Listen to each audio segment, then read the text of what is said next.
चलिए खबरों में आगे बढ़ेंगे। बात ग्वालियर की होगी, जहां अंबेडकर प्रतिमा को लेकर विवाद गर्मा गया है। भले ही भीम आर्मी ने अपना आंदोलन वापस ले लिया हो, लेकिन फिर भी ग्वालियर में एहतियात के तौर पर पुलिस सतर्कता बरत रही है। 12वीं तक के स्कूल जहां आज के लिए बंद किए गए हैं, तो वहीं वकील अनिल मिश्रा के आवास की सुरक्षा भी बढ़ा दी गई है। इसके अलावा ग्वालियर में धारा 163 भी लागू हो चुकी है। चप्पे चप्पे पर पुलिस बैरिकेडिंग लगाए हुए हैं और आने जाने वालों पर भी कड़ी नजर रखी जा रही है। 4 तस्वीरें आपकी टेलीविजन स्क्रीन पर आपको नजर आ रही होंगी। प्रतिमा लगाने को लेकर विवाद जो हुआ, उसके बाद ग्वालियर में कड़ी चौकसी है। अब पुलिस की धरना रैली पर रोक लगा दी गई है। इसके अलावा हिंदू संगठन और सीएसपी की भी यहां पर टक्कर देखने को मिली है। तो अंबेडकर की मूर्ति को लेकर जो बवाल शुरू हुआ, वो अब पूरी तरीके से तो नहीं थमा है, लेकिन प्रशासन की नजर बनी हुई है।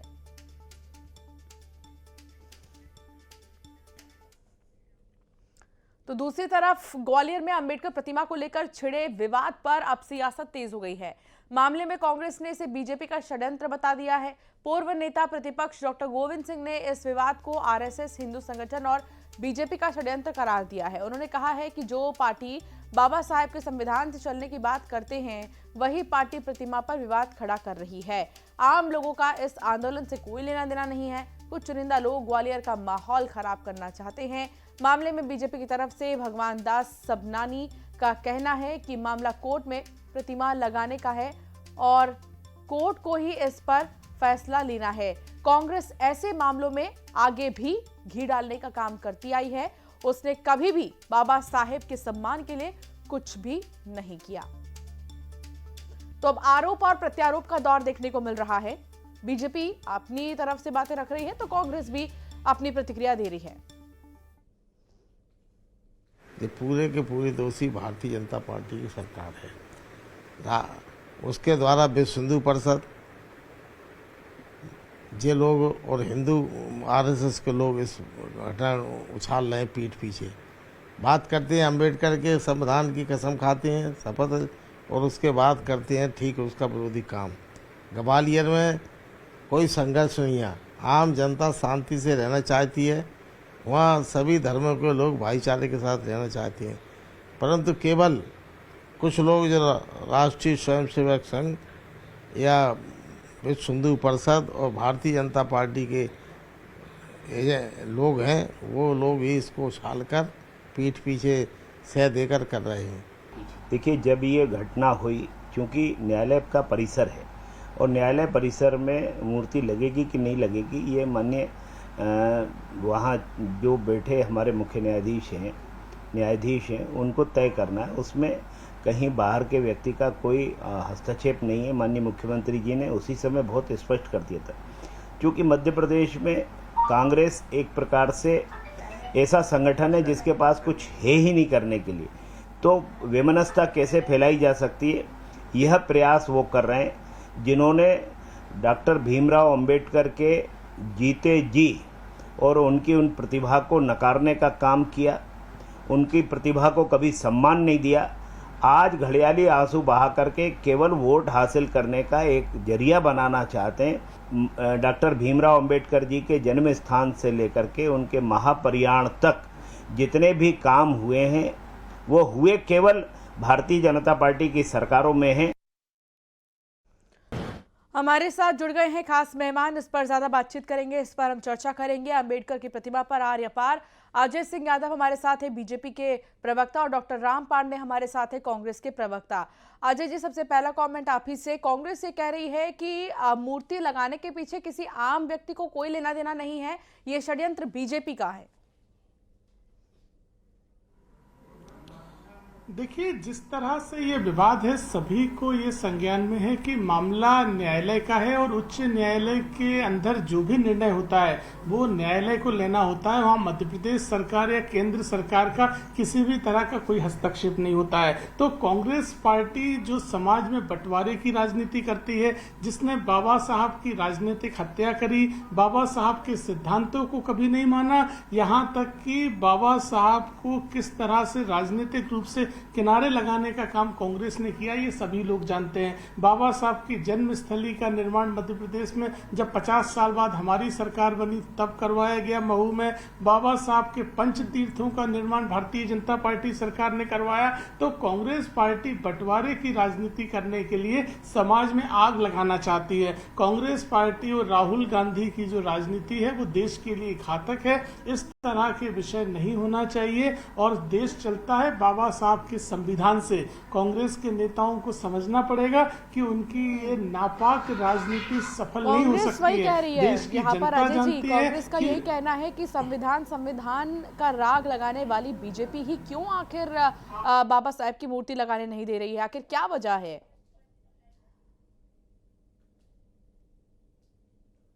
तौर पर मुझे बता दें कि इसमें मध्य प्रदेश सरकार या केंद्र सरकार का क्या लेना देना है। उच्च न्यायालय के परिसर में जो भी निर्णय होते हैं वो न्यायालय के अधीन होते हैं और वहां मूर्ति लगना या नहीं लगना या कब लगना ये निर्णय पूरी तरह न्यायालय के ऊपर है। तो ऐसे में कांग्रेस के नेता इस विषय पर राजनीति कर रहे हैं, समाज में आग लगाने के लिए झूठ फैला रहे हैं। एक छोटा सा रिएक्शन में ले लेती हूं जल्दी से राम पांडे जी के साथ में। राम पांडे जी, उल्टा बीजेपी आप ही पर आरोप लगा रही है, कांग्रेस पर ही, कि आग लगाने का काम कांग्रेस करती है, कोई और मुद्दा नहीं, तो अब बाबा साहब का मुद्दा उठा रहे। देखिए, अभी बीजेपी प्रवक्ता और जो बीजेपी के नेता थे सबनानी जी दोनों बोल चुके हैं कि ये न्यायालय का प्रकरण है और न्यायालय इसमें निर्णय लेगा। चीफ जस्टिस ऑफ बत्तीस निर्णय ले चुके हैं, लिखित में दे चुके हैं कि हाँ मूर्ति लगनी चाहिए और उसी के बाद मूर्ति लगने का काम शुरू हुआ था। और जब मूर्ति लगने का काम शुरू हुआ तो बीजेपी, आरएसएस और इनके समर्थकों ने मूर्ति का विरोध किया। जब विरोध किया तो हमने कहा नहीं, मूर्ति लगनी चाहिए और जीतू पटवारी जी के नेतृत्व में ग्वालियर में धरना दिया गया। मध्य प्रदेश के कांग्रेस पार्टी के सारे नेता ग्वालियर में आए कि मूर्ति लगनी चाहिए।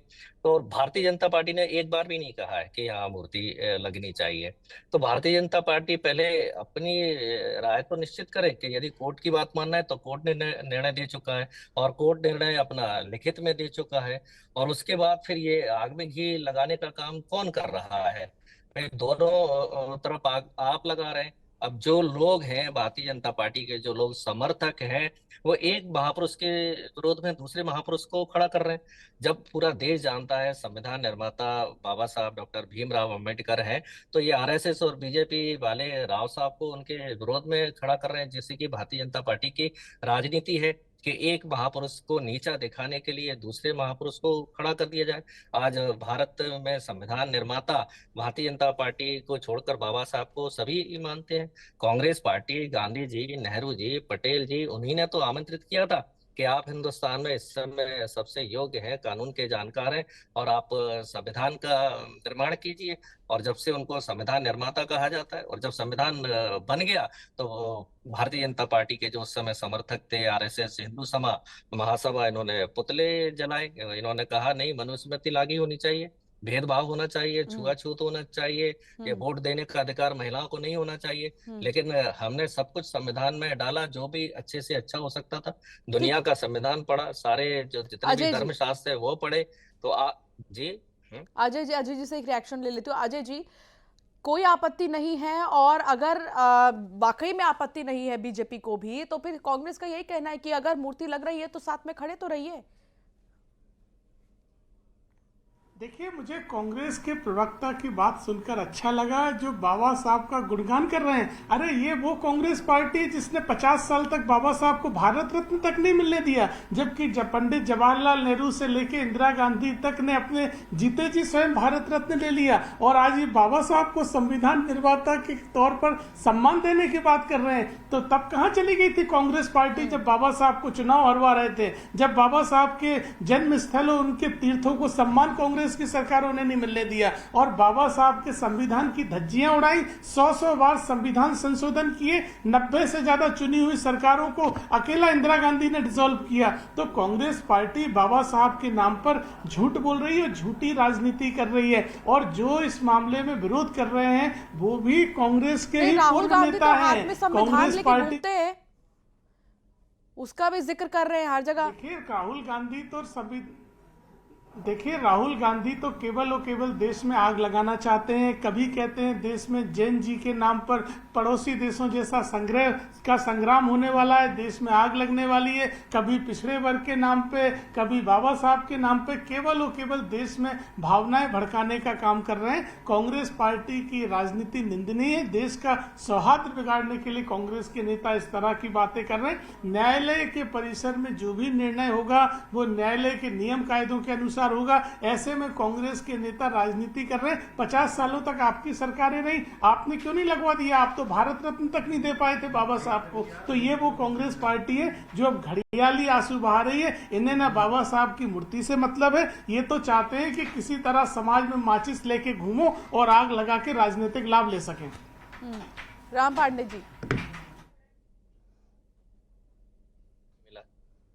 और महात्मा गांधी को पूरी दुनिया पूछती है और कांग्रेस पार्टी के सबसे बड़े नेता कोई है तो महात्मा गांधी है। तो कांग्रेस ने तो बाबा साहब को महात्मा गांधी के बराबर लाकर खड़ा कर दिया। आपके पूजनीय है सावरकर, उनको आपने क्यों नहीं भारत रत्न दिया? भाई हमारे जो अच्छे नेता है नरसिम्हा राव जी को आपने भारत रत्न दे दिया। आप अपने आपके जो नेता हैं वो इस लायक ही नहीं है कि उनको भारत रत्न दे दिया जाए। जो हमारे नेता हैं, संविधान निर्माता हैं, उनमें जो गुण है उसके आधार पर उनको भारत रत्न दिया गया है।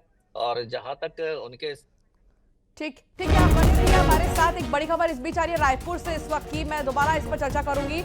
इस बीच एक बड़ी खबर, चैतन्य बघेल की रिमांड बढ़ गई है। बड़ी खबर इस बीच आपको बता दें, चैतन्य बघेल की जेल में ही दिवाली मनेगी। 29 अक्टूबर तक जेल में ही रहेंगे चैतन्य बघेल।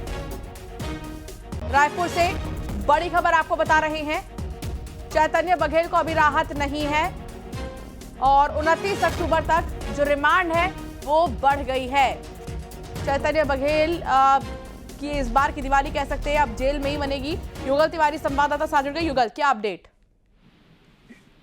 जी देखिए, आज चार्ज उसको लेकर के आज कोर्ट में बहस होनी थी। चार्ज उस पे चैतन्य बघेल पर जो लगना था और आज जो वीसी के माध्यम से मामले की सुनवाई हुई और उसके बाद 29 अक्टूबर तक न्यायिक रिमांड में फिर से चैतन्य बघेल को जेल में रहना पड़ेगा। और ये कह सकते हैं कि चैतन्य बघेल को किसी तरह की जमानत अब नहीं मिली है। तो ऐसे में चैतन्य बघेल की जो दीपावली है वो कोर्ट जो जेल में ही मनेगी। और इस मामले पर अब अगली सुनवाई 29 अक्टूबर को नियत की गई है। और चूंकि न्यायिक रिमांड पर जेल में है तो ऐसे में हो सकता है कि 29 नवंबर को फिर वीडियो कॉन्फ्रेंसिंग के माध्यम से मामले की सुनवाई है वो हो सके।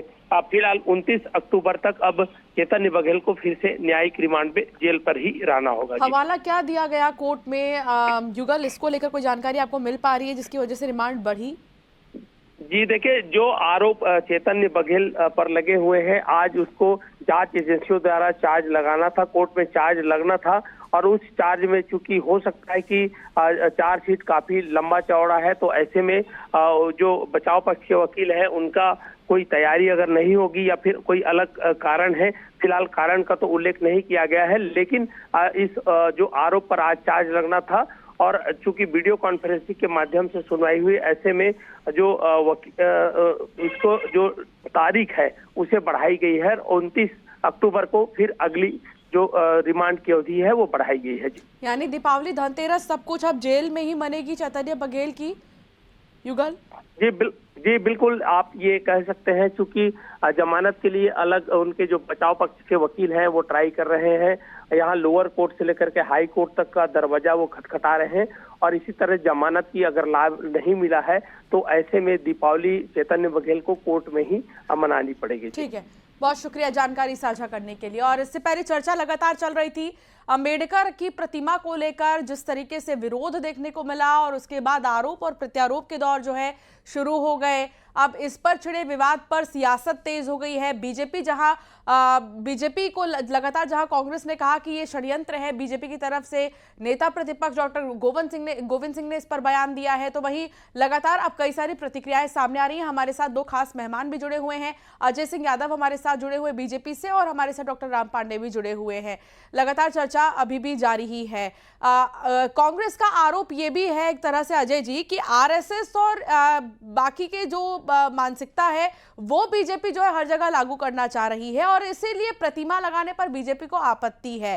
सारी चीज का ठीकरा बीजेपी के सिर पर फोड़ा गया। देखिए, कांग्रेस पार्टी के कुतर्कों से तथ्य नहीं बदल सकते। मैंने स्पष्ट तौर पे कहा कि भारतीय जनता पार्टी सरकार ने बाबा साहब के संविधान को भी सम्मान दिया और बाबा साहब के सिद्धांतों को भी आत्मसात किया। बाबा साहब को भारत रत्न भी तब मिला जब भारतीय जनता पार्टी के समर्थन की सरकार इस देश में बनी। भारत में बाबा साहब के पंच तीर्थों को जो सम्मान दिया वो भाजपा की सरकार ने दिया। उनके जन्म स्थान को जो सम्मान मिला वो भाजपा की सरकार में मिला। तो वो कांग्रेस पार्टी जिसने 50 साल तक संविधान की धज्जियां उड़ाई, बाबा साहब को सम्मान नहीं मिलने दिया, आज वो बाबा साहब के नाम पे घड़ियाली आंसू बहाने का काम कर रही है। कांग्रेस पार्टी केवल और केवल एक परिवार से बाहर नहीं निकल पाई। आजादी और देश के निर्माण में जिन अन्य महापुरुषों का योगदान था, जिनमें बाबा साहब महत्वपूर्ण थे, उनकी उपेक्षा कांग्रेस पार्टी ने की और आज केवल और केवल समाज में आग लगाने के लिए इस विषय को उठा रही है। जबकि कांग्रेस पार्टी जानती है कि जो भी निर्णय है वो न्याय संगत होगा और न्याय संगत जो निर्णय होगा वो सभी के लिए सही होगा। ऐसे में कांग्रेस के नेता राजनीति कर रहे हैं। कांग्रेस पार्टी को समझना चाहिए कि देश का सौहार्द बना रहना चाहिए। कमेंट ले लेते हैं। राम पांडे जी, देश के लिए ठीक नहीं है। राम पांडे, सवाल ये वो लोग कौन है? कांग्रेस गोविंद सिंह का एक बयान आया था, प्रतिक्रिया आई थी उनकी। उन्होंने कहा कि जो लोग विरोध कर रहे हैं वो आम लोग नहीं है, वो लोग बीजेपी के हैं। क्या मानती है कांग्रेस, कौन लोग हैं वो? देखिए, जो विरोधी लोग हैं, अनिल मिश्रा उनका नेतृत्व कर रहे हैं और अनिल मिश्रा के ऊपर एफआईआर भी हो चुकी है। और जब एफआईआर हो गई तो अनिल मिश्रा स्वयं एसपी के पास गए और कहा, लो मेरे ऊपर एफआईआर हो गई है, अब आप मुझे गिरफ्तार करो।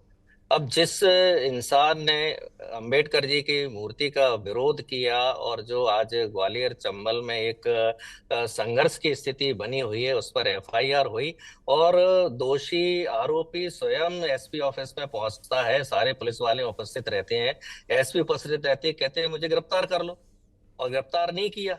क्यों नहीं किया? क्योंकि बीजेपी का समर्थन है। आप बताइए, चीफ जस्टिस ऑफ इंडिया पर जूता फेंका गया, क्या उस आदमी को गिरफ्तार किया गया? यदि कोई और होता, विपक्षी होता, कोई मुस्लिम होता, तो क्या उसको नहीं किया जाता? हरियाणा में आईपीएस ने आत्महत्या कर ली, क्या उन पर कार्रवाई हुई? लेकिन सोनम वांगचुक को राम गिरफ्तार कर पांडे लिया जी गया। पे देखना होगा कि आखिरकार क्या फैसला लिया जाएगा या इस पर और कितनी प्रतिक्रियाएं सामने आएंगी। बहुत शुक्रिया राम पांडे जी, साथ जुड़ने के लिए, अपनी बात रखने के लिए। अजय जी, आपका भी बहुत शुक्रिया साथ जुड़ने के लिए, चर्चा में शामिल होने के लिए, अपनी बात रखने के लिए। और इस बीच आपको